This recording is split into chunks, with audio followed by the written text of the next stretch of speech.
আসসালামু আলাইকুম, সবাই কেমন আছো? চলো স্টোরিটা স্টার্ট করা যাক।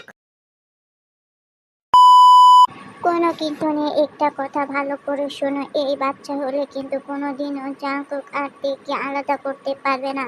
আর আমার যে ভাই, ওকে তুমি চেনো না, কিন্তু ও তো আমাকে কথা দিয়েছে আমাকে বিয়ে করবে। ইস, রাখো তো, তোমার সাথে ফার্স্ট ডেট করেছিলাম সেই দিন আমরাও তো একে অপরকে কথা দিয়েছিলাম যে আমরা একদিন বিয়ে করব, সংসার হবে আমাদের। রাখা হয়েছে কি সেই কথা? সোজা শোনো জিমিন, সব কথাই না বিশ্বাস করতে হয় না। আর আমি যা বলছি তা একটু মাথায় রেখে। এই বলেই সুগা চলে যায়। আসলে সুগা জিমিনের দ্বারা নিজের রাস্তা ক্লিয়ার করে নিতে চাইছিল। রাতে জাংকুক এসে বাড়ির সব মানুষ একত্রে জোর করে এবং আমি একটা নিয়ম তৈরি করেছি যা সবাইকে মানতে হবে। প্রথমত, বিয়েটা হবে একেবারে ঘরোয়াভাবে, আর বাসর ঘরের আগে পর্যন্ত কেউ নিজের বউয়ের মুখ দেখতে পারবে না। বিয়েটাকে একটু ইন্টারেস্টিং করা ট্রাই করেছি। দরকার কি ভাইয়া? আমার দরকার আছে, আর তুই কথা না বললেই হ্যাপি হব। কারণ ভুলে যাস না, আমি কিন্তু তোর সাথে বিয়েটা দিচ্ছি। শুনো, এমনিতেই ওর আর আমার বিয়েটা হয়ে হয়ে যেত, কারণ তুমি ওকে অনেক কষ্ট দিয়েছ। আমি না এটা ভুলে যেও না। আর একটা নারীর ভিতরে থাকা কষ্টগুলো যে কতটা ভয়ানক প্রতিশোধে পরিণত হয় তুমি জানো না। পরশু বিয়ে, আর আমি এখন আর কোনো ঝামেলা চাই না। রাতে সুগা অনেক মন খারাপ ছিল, তাই সে ছাদে গিয়ে ড্রিঙ্ক করতে লাগে। তখন হঠাৎ সেখানে জিমিন আসে। তুমি এখানে? ভালো লাগছে না, একটা কথা বলবো আমি। পরশু আমি ঠিক ওই জাঙ্কুককে পেয়ে যাবো, আর তুমিও তো তেকে পেয়ে যাবে। কিন্তু দেখো না, আমাকে জাঙ্কুক ভালোবাসে না। তোমাকে তে কত না ভালো হতো যদি আল্লাহ সবার ভাগ্যে নিজের ভালোবাসার মানুষকে রাখতো। কিন্তু আমরা আর মনে হচ্ছে কি জানো, আমি না জাংকুককে মন থেকে ভালোবাসিনি। আসলে সত্যিই বলেছিল, সম্পত্তির লোভ আমাকে নষ্ট করে দিয়েছে। না পেলাম ভালোবাসার মানুষ। কথায় আছে, মন থেকে ভালোবাসার সৃষ্টি হয়, তার বিচ্ছেদ কখনোই সহজে হয় না। তে আমার বউ হলেও আমি হ্যাপি হতে পারবো না। কারণ কি জানো? কারণ সে আমাকে না, আমার ভাইয়াকে মন থেকে ভালোবাসে। এখন মনে হচ্ছে আমার অতীত বড় একটা ভুল করে ফেলেছি। আমার না, বলতে গেলে আমি নিজেই নিজের পায়ে নিজে কুড়াল মেরেছি। শোনো, অতীতে ভয়ঙ্কর স্মৃতি আমি অনেক আগেই জীবন থেকে মুছে ফেলেছি, কিন্তু এর মানে এই নয় যে আমি তোমাকে ভালোবাসিনি। সত্যি আমি তোমাকে ভালোবেসেছিলাম, নিজের জীবনের থেকেও বেশি ভালোবেসেছিলাম তোমাকে। কিন্তু এটা ভুলে যেও না, সেই দিন তুমি নিজেই ভুল করে নিজেরটা খেয়াল করেছ। আমাদের সুন্দর সম্পর্কটাকে শেষ করে দিয়েছিলে। আমি জানি সেই দিন ভুল করেছি, সেই ভুলের কখনো কোনো ক্ষমা হয় না। কিন্তু আমি আমার ভুল থেকে একটা শিক্ষা ঠিকই গ্রহণ করেছি, আর তা হলো লোভে পড়ে সঠিক মানুষকে হারানোর যন্ত্রণা ভয়াবহ। চলো নিচে চলো, এখানে থাকলে তোমার শরীর খারাপ হয়ে যাবে। জিমিন, তুমি তো অন্য একটা মেয়েকে ভালোবাসো, তাহলে আমাকে নিয়ে চিন্তা কেন করছো? সুগা, জিমিন প্লিজ, আমি কেমন তা তুমি ভালো করেই জানো।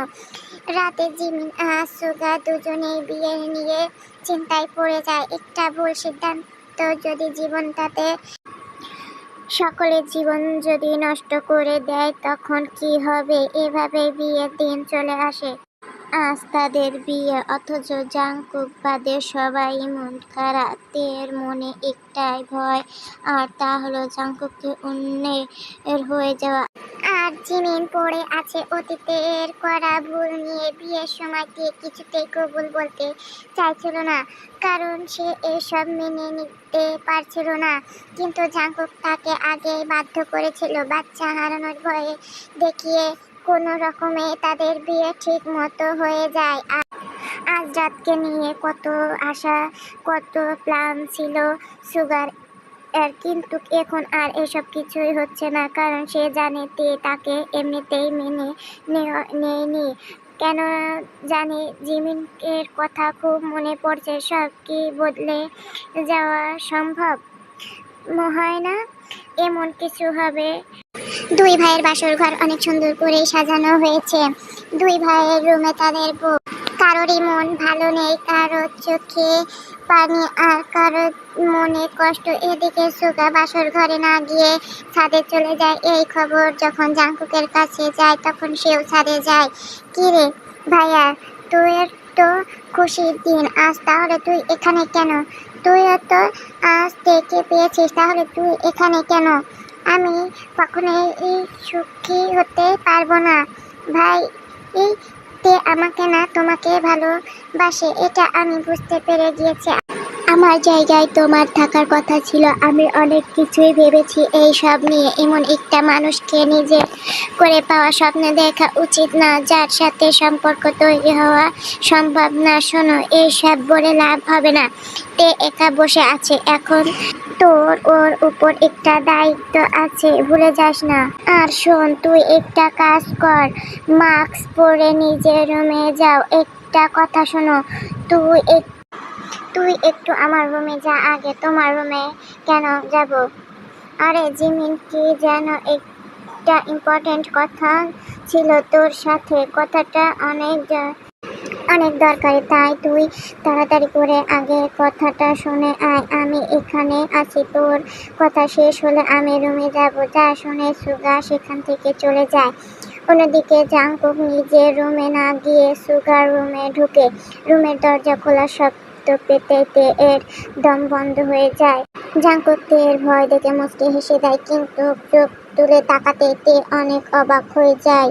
আপনি এখানে কেন এসেছেন? বাসর করতে এসেছি তোমার সাথে। ছোট ভাইয়ের বউকে এসব বলতে লজ্জা করে না? কিসের লজ্জা?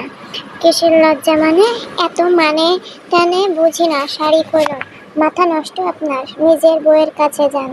তুমি খুলবে নাকি আমি কাছে আসবেন না? আমি সুগাকে ভালোবাসি না, এটা যেমন সত্য তেমন আমি নিজের স্বামীর সাথে বেইমানি করতে পারবো না। ওলে বাবা, অনেক ভালোবেসেছো নাকি তোমার প্রাণ প্রিয় স্বামীকে? তের আর কিছু বলার আগে টান দিয়ে জাংকুক কে ধরে ফেলে আর পাগলের মতন কিস করা শুরু করে। শোনো জান পাখি, তুমি আমার, শুধু আমার অধিকার, একমাত্র তোমাকে ছোঁয়ার। এই বলে সে এক এক করে জোর করে তের গায়ে শাড়ি খুলে ফেলে আর তারপর সে নিজের হাতের ছোঁয়ায় থেকে পাগল করে দিতে শুরু করে। কিন্তু তে বারবার তাকে বাধা দিচ্ছিল, যা তার একটুও পছন্দ হচ্ছিল না। তাই সে তেকে ধাক্কা দিয়ে বলে, নে শাড়িটা পরে ফার্স্ট নিচে আয়।